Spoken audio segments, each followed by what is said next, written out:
Well, thank you so much to all of you. Thank you for being here. Thank you for continuing to stay on this. And I certainly think when we first passed this, as Senator Tester and others know who worked on this, we never expected these kinds of challenges this far into this.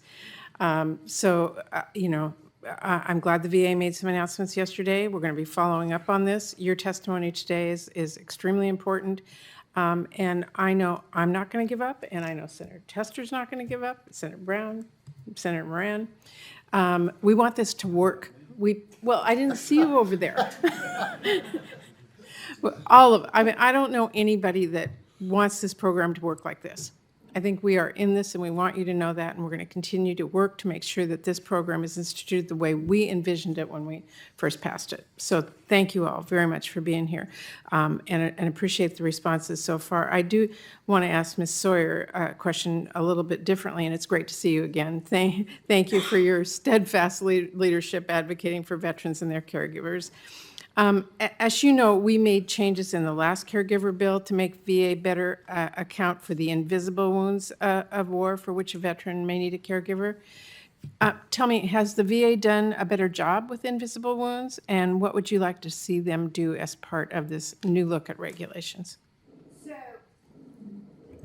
So I do believe they've expanded the areas of criteria that they look for in adding self-protection, self-direction, self-neglect, safety inside and outside the home, delusions, hallucinations.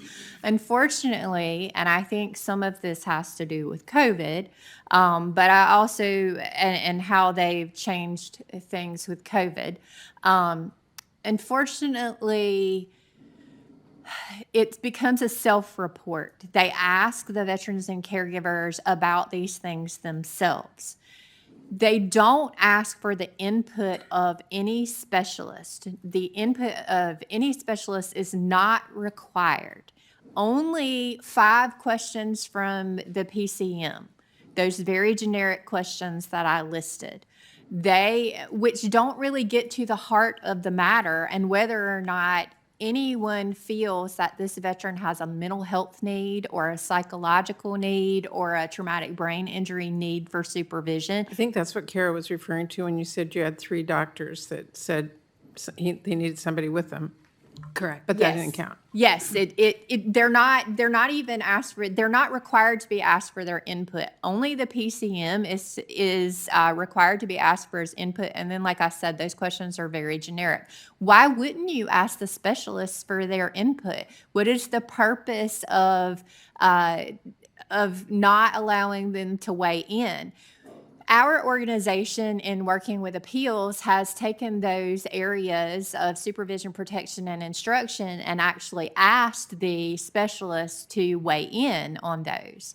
And in some cases, we've actually received notes back that says they're not allowed to answer those questions because it would give too much information on the needs of the veteran.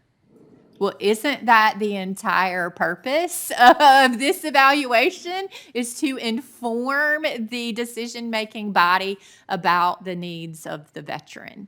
The other thing that I think misses the mark is in the development of these assessments and in their administration. These are 90-minute to 120-minute assessments where the veteran has to sit and list on multiple occasions all of the things he or she can no longer do. And then he has to sit there while the caregiver then recounts everything the veteran cannot do for himself or herself and everything that they then have to do as a result, either to provide the veteran or assistance or just do because the veteran is no longer able to do that. What we hear repeatedly is that takes an emotional toll.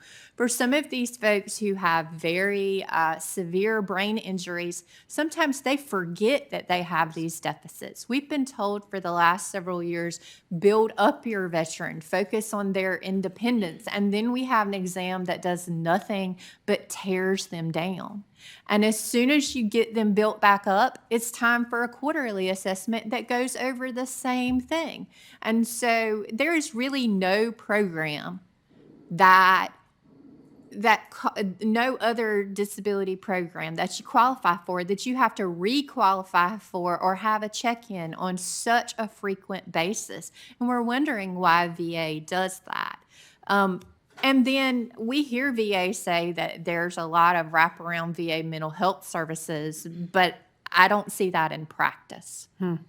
And I especially don't see anyone checking in after these reassessments when basically the home is in mental and emotional tatters. I mean, what we hear about this assessment is takes weeks to get people back to their standard. And even with the quarterly assessments, I mean, I can tell you from my own household, after a quarterly assessment, like it would take 2 to 3 days to get him to be able to say, gosh, I feel like I'm worthless. And so I think they attempted to expand the areas that they were looking at, but I don't think that they have, that it's been implemented as they intended for it to be implemented. Okay. Well, my time is out, but I really appreciate all the work all you're doing, and your testimony really means a lot to all of us. Thank you. Thank you.